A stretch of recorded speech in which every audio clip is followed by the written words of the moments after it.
আমার মুখটা গোমড়া কেন বলো তো? বিরক্ত হয়ে বৃষ্টির মধ্যে আমাকে বেরোতে হয়েছে মাসি বাড়ি যাওয়ার জন্য। সবার ফার্স্টে মায়ের দর্শন করে চলে গেছিলাম কালনা স্টেশনে। হ্যাঁ, আমার বাড়ি কালনাতে। যারা জানো না তাদের জন্য আমি জানিয়ে রাখলাম। এটা বললাম বলে কেউ আবার ভুলভাল কমেন্ট করো না জানো। তো যাই হোক না কেন, এই বৃষ্টির মধ্যে আমি চলে গেছিলাম স্টেশনে।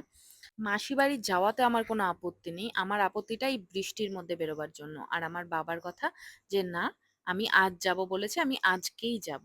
আমি অতটা খুশি না থাকলেও আমার মা কিন্তু বেশ খুশি। প্রত্যেকবারের মতো আমরা চারজনায় গেছিলাম। আর এই ব্রিজটা কেউ চিনতে পারছো? চিনতে পারলে কমেন্টে জানিও। আমার মেসো প্রত্যেকবারের মতো হচ্ছে টোটো পাঠিয়ে দিয়েছিল স্টেশনে। আমরা টোটো করে চলে যাচ্ছিলাম মাসি বাড়ি। এই যে সেই মহারানী।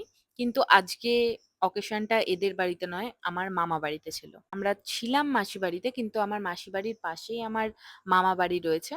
সেই বাড়িতে আমার বোনের আশীর্বাদ ছিল, তাই জন্যই এত তোড়জোড় করে যাওয়া। বাকি কথা পরের ভিডিওতে শেয়ার করব।